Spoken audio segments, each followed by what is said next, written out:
আসসালামু আলাইকুম, আমি নগদ টিভি থেকে বলছি হাসান।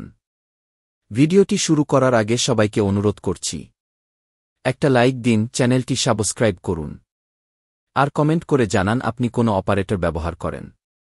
গ্রামীণফোন, বাংলালিংক, রবি নাকি টেলিটক? চলুন এখন বিস্তারিত খবর বলি।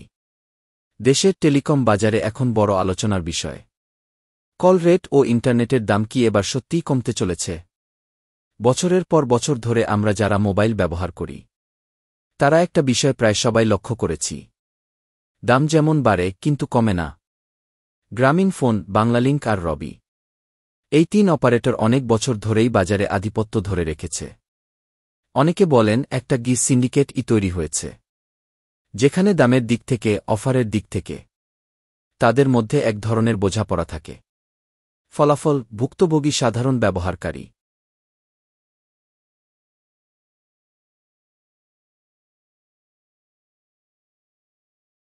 কিন্তু এবার সেই দৃশ্যপট বদলাতে পারে।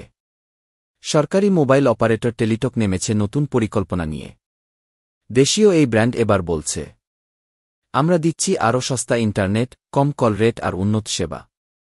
টেলিটক জানিয়েছে তারা ইতিমধ্যে দেশের বিভিন্ন এলাকায় 4G নেটওয়ার্ক শক্তিশালী করছে, আর কিছু এলাকায় 5G পরীক্ষামূলকভাবে চালু করা হয়েছে। একই সঙ্গে তাদের নতুন ডেটা প্যাকেজগুলো আগের তুলনায় অনেক সাশ্রয়ী।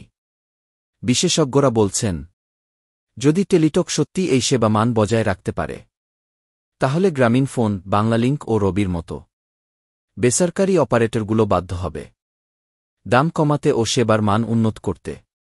টেলিকম খাতে এই প্রতিযোগিতা শুরু হলে সবচেয়ে বড় লাভবান হবে সাধারণ গ্রাহকরা, যারা এখনও উচ্চমূল্যের প্যাকেজের চাপে কষ্ট পাচ্ছেন। তবে প্রশ্ন এখানেই, টেলিটক কি সত্যিই বাজারে পরিবর্তন আনতে পারবে, নাকি আগের মতোই সেবার ঘাটতি, নেটওয়ার্ক সমস্যায় আবারও পিছিয়ে পড়বে? অনেকেই বলছেন, যদি টেলিটক তাদের নেটওয়ার্ক শক্তিশালী করে, গ্রাহক সেবা উন্নত করে এবং প্রতিশ্রুতি অনুযায়ী দাম কম রাখে, তাহলে এবার হয়তো আমরা সত্যিই দেখতে পাব বেসরকারি সিন্ডিকেট ভেঙে পড়ছে। আর তখনই হয়তো শুরু হবে বাংলাদেশের টেলিকম বাজারে নতুন যুগ, যেখানে গ্রাহকেরা পাবেন সাশ্রয়ী দাম ও উন্নত সেবা। তাহলে আপনার মতামত কি? আপনি কি মনে করেন টেলিটক এবার পারবে সিন্ডিকেট ভাঙতে, নাকি আবারও ব্যর্থ হবে? কমেন্ট করে জানিয়ে দিন আপনার মতামত। আর হ্যাঁ, সত্য খবর, নিরপেক্ষ বিশ্লেষণ আর সর্বশেষ আপডেট পেতে নগদ টিভির সাথেই থাকুন। ভিডিওটি লাইক দিন, সাবস্ক্রাইব করুন চ্যানেলটি, আর শেয়ার করুন আপনার বন্ধুদের সাথে। আমি হাসান, নগদ টিভি থেকে বলছি। সত্যের পথে চলুন, নগদের সাথে থাকুন। আল্লাহ হাফেজ।